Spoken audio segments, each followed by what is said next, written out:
Hello student, welcome to online class. Today we will start your next chapter of history. Chapter number 5, When People Rebel 1857 and After. जब जनता रिवेल होती है, बगावत मतलब विद्रोह करना, against में हो जाना करती है तो क्या होता है, मूवमेंट चलाती है। ठीक है, इसमें क्या है 1857 और उसके बाद क्या हुआ ये इस चैप्टर में हम पढ़ेंगे। पिछली वीडियो में हमने पढ़ा था ट्राइबल्स ग्रुप्स के बारे में कि किस तरह से उन्होंने अपने राइट्स को हासिल करने के लिए मूवमेंट्स चलाए। तो इसमें हमारा फर्स्ट पॉइंट है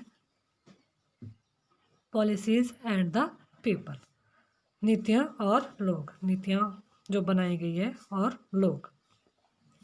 the policies of the east India company affected different people like kings, queens, peasants, landlords, tribals and soldier in different ways। जैसे कि पिछले चैप्टर में हमने पढ़ा था कि ईस्ट इंडिया कंपनी की जो पॉलिसीज़ है वो जनता पर क्या है अलग अलग टाइप को इफ़ेक्ट करती है। और इन पॉलिसीज़ में कौन कौन जो इफ़ेक्ट होता है हमारे किंग्स, क्वींस, ठीक है, पीजेंट्स और लैंडलॉर्ड्स और ट्राइबल्स और सोल्जर, इस तरह पर इनकी लाइफ पर जो इफ़ेक्ट पड़ता है। ठीक है, फिर क्या था जो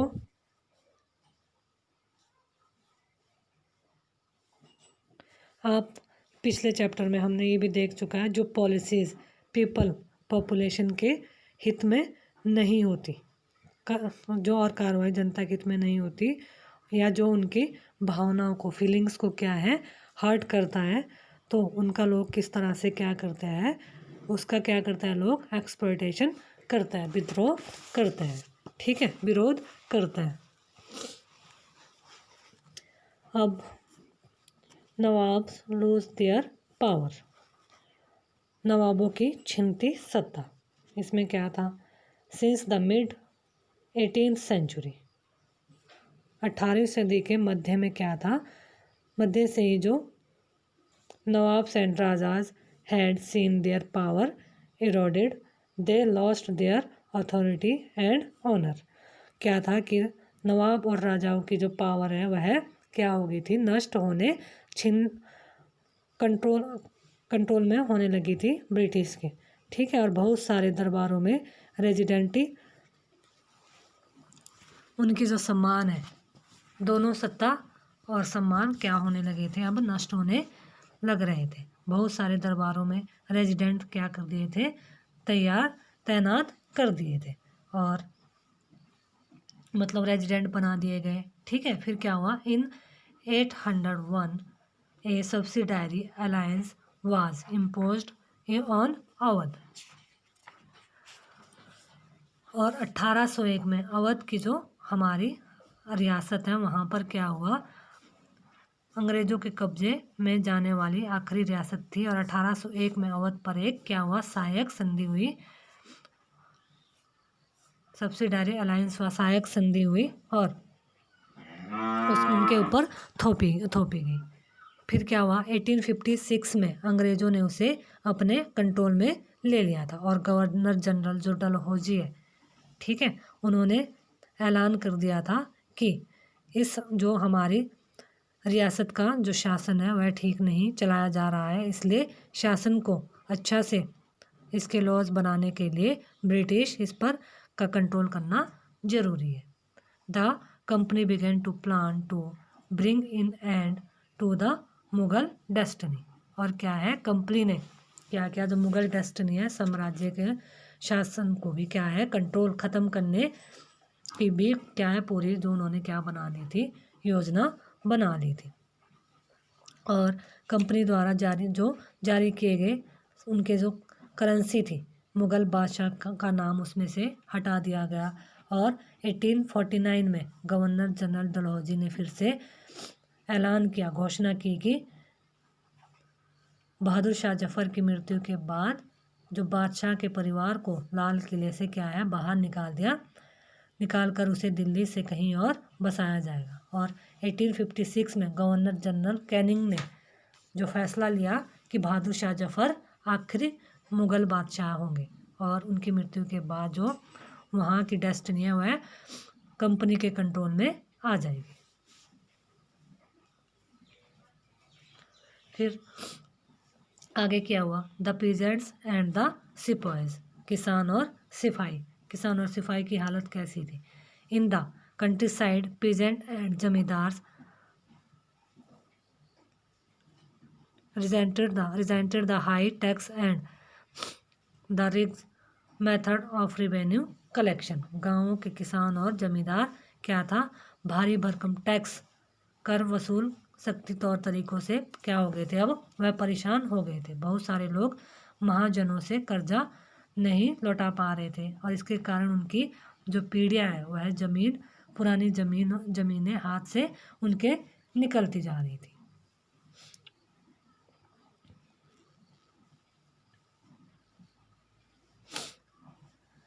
और क्या हुआ, the Indian sipahi in the employment of the company were unhappy about their pay, allowance and condition of service. जो भारतीय सिपाही थे, कंपनी के तहत जो काम करने वाले जो फौजी थे, सिपाही थे, कर्मचारी थे, वह भी पूरी तरह से हैप्पी नहीं थे और उनके असंतोष की वजह थी वह अपने जो उनकी सैलरी है, टैक्सेस है, भत्ते हैं, उनके सेवा शर्त के कारण वह बिल्कुल पूरी तरह से अनहैप्पी थे, अच्छे से नहीं देते थे अंग्रेज।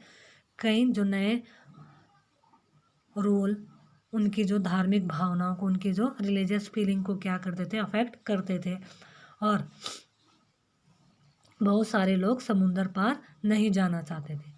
उन्हें लगता था कि समुंदर यात्रा में उनका क्या है, धर्म, उनका जो रिलीजन है वह उसको और जाति भ्रष्ट हो जाएगी। और 1824 में सिपाहियों को कंपनी की ओर से लड़ने के लिए समुंदर के रास्ते बर्मा जाने का ऑर्डर मिला और 1856 में क्या हुआ, कंपनी को एक नया law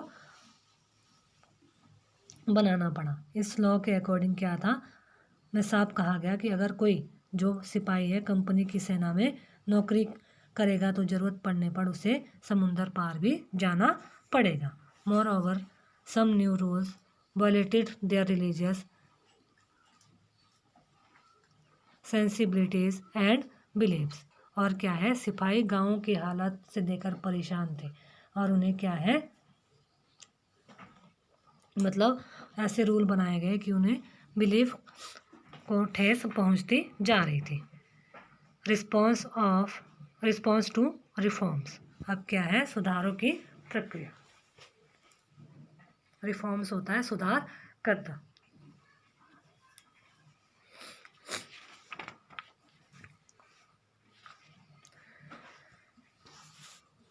the British believed that Indian society had to be reformed. जो ब्रिटिश थे उन्हें लगता था कि इंडियन जो सोसाइटी है उसको रिफॉर्म्ड करना, उसमें सुधार करना जरूरी है और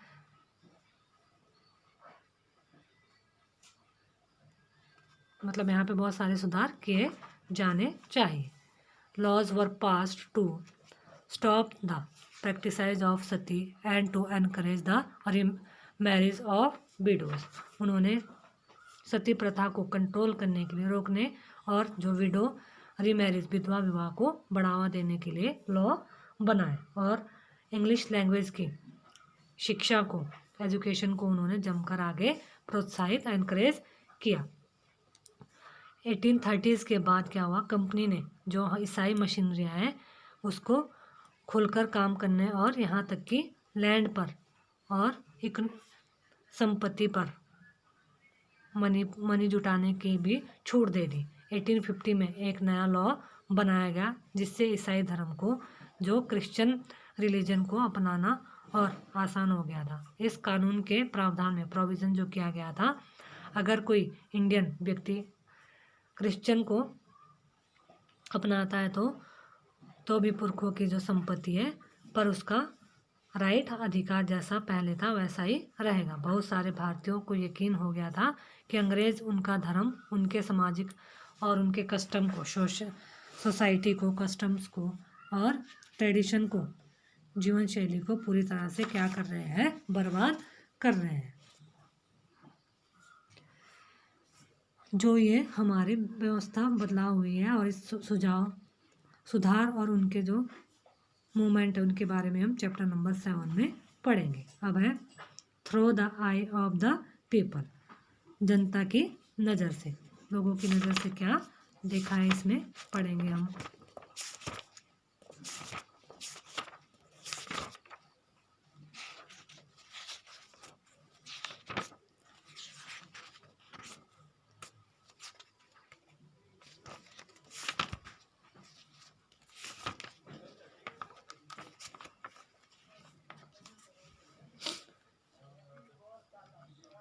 The English were determined to wipe out the religions of Hindu and the Muslim।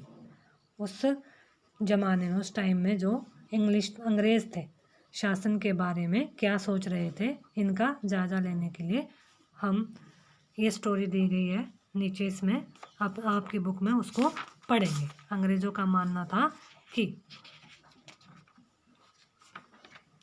वह determined wipe out the religious of, Hindu और मुस्लिम धर्म को पूरी तरह से ख़त्म करना चाहते थे। A mutiny become a popular rebellion, अब सैनिक विद्रोह जन विद्रोह बन चुका था। A mutiny becomes a popular rebellion, मतलब जन विद्रोह बन गया था। इन में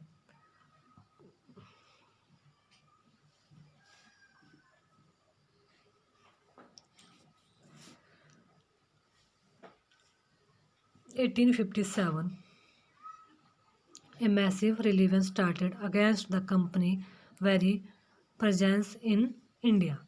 क्या था कि लोगों ने अब क्या किया, 57 में ऐसी सिचुएशन पैदा हो गई थी कि फतेह और शासन 100 साल के बाद ईस्ट इंडिया कंपनी पर एक भारी विद्रोह से जुड़ना पड़ रहा था। और मई में 57 में क्या हुआ, शुरू हुई इस बगावत ने भारत में कंपनी के जो उनका अस्तित्व है उसको क्या कर दिया, खतरे में डाल दिया था। सिपाही multitude in several places beginning from Meerut, and a large number of people from different sections of society rose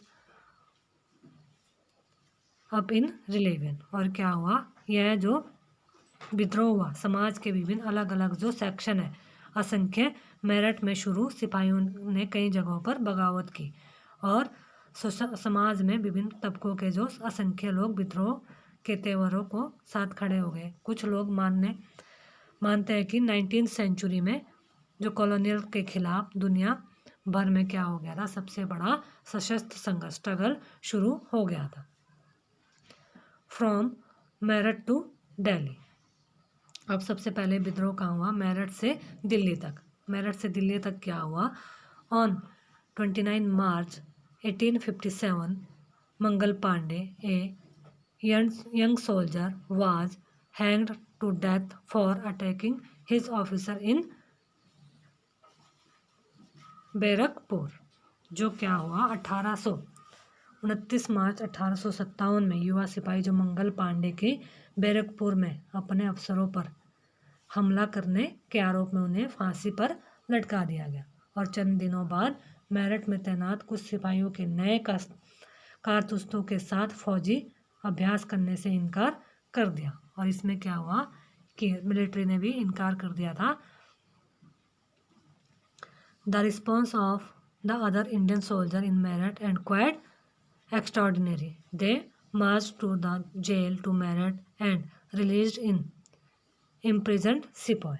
और उन्होंने क्या कर दिया था कि मना कर दिया और सुअर की चर्बी का लेप चढ़ाया गया था।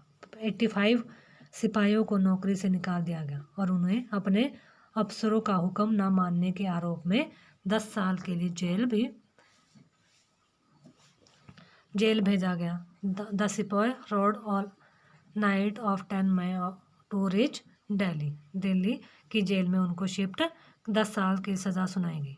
और फिर क्या हुआ, 9 मई 1857 की बात है कि मेरठ में तैनात जो दूसरे सिपाही थे, प्रतिक्रिया बहुत ज़बरदस्त रही। और 10 मई को क्या हुआ, मई को सिपाही मेरठ की जेल पर धावा बोलकर वहाँ बंद सिपाहियों को आज़ाद करवाया और वह दिल्ली के लिए रवाना हो गए। The regiments stationed in Delhi also rose up in rebellion, and many British officers were killed, armed and ammunition-sized buildings set on fire। उन्होंने क्या है, फिरंगियों के खिलाफ जो वहाँ पे फिर युद्ध का ऐलान कर दिया और उनके जगह जगह पर जाकर आग लगा दी अंग्रेजों के इसमें। The soldier forcibly met Bahadur Shah Zafar and proclaimed his age there leader. और मेरठ के उन्होंने क्या किया फिर बाद में कि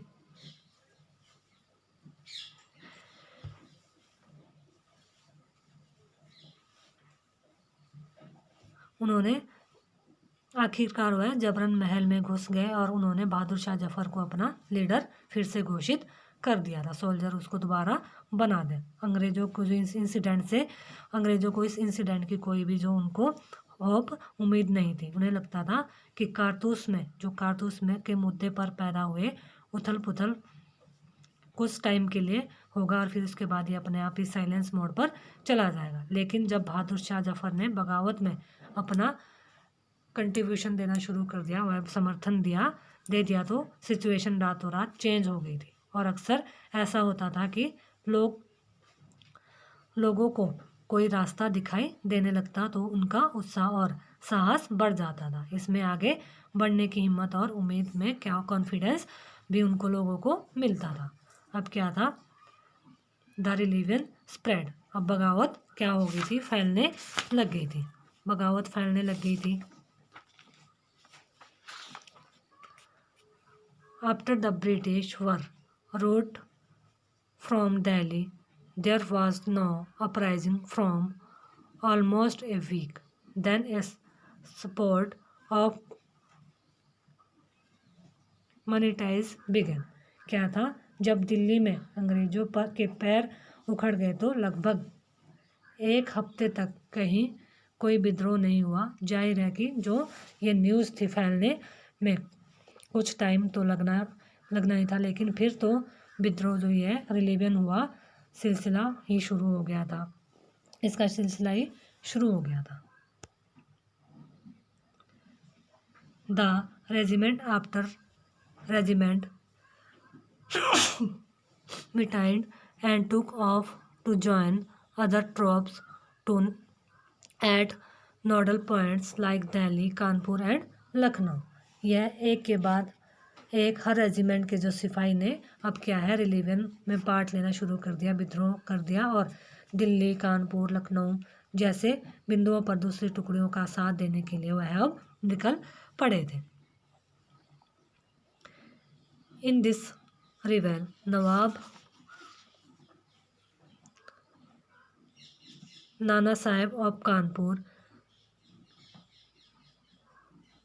Brijesh Qadr of Lucknow and his mother Begum Hazrat Mahal Rani Lakshmi Bai of Jhansi took as active part in organization the uprising against the British। और इसमें क्या हुआ कि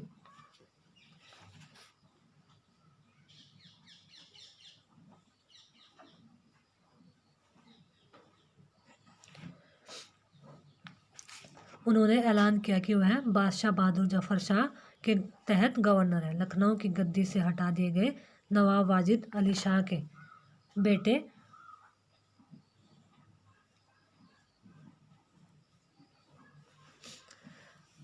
जो वर्जिम्स कद्र को क्या है नया नवाब वहाँ का बना दिया गया। और फिर क्या हुआ, विद्रोह जो रिलीवियन टुकड़ियाँ थी सामने अंग्रेजों की संख्या बहुत कम थी और बहुत सारे मोर्चों पर उनकी ज़बरदस्त हार हुई। फिर 1857 को लेफ्टिनेंट कर्नल टाइटलर ने अपने कमांडर इन चीफ को टेलीग्राम भेजा जिसमें उसने अंग्रेजों के भय को वहाँ पे बताया था, डर फेयर को बताया और हर रोज़ हमारे लोग विरोधियों की संख्या और लगातार लड़ाई में थक गए थे। एक एक गांव हमारे खिलाफ थे जमींदार भी हमारे खिलाफ खड़े हो गए थे। ये सब उन्होंने अपने टेलीग्राम में भेजा, कमांडर इन चीफ को भेजा था। इस टाइम पे बहुत सारे इम्पोर्टेंट जो नेता है वह सामने आए। उदाहरण के लिए फैजाबाद के मौलवी अब्दुल शाह थे, ठीक है। कानपुर में आए थे हमारे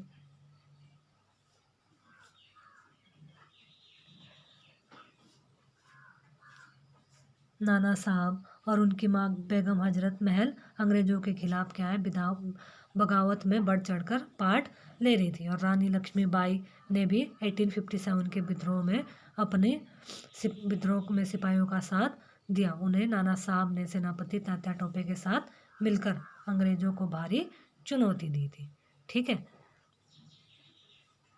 रानी Avantibai Lodhi of Ramgarh raised and led the army against the British who had taken over the administration of her state। और क्या है कि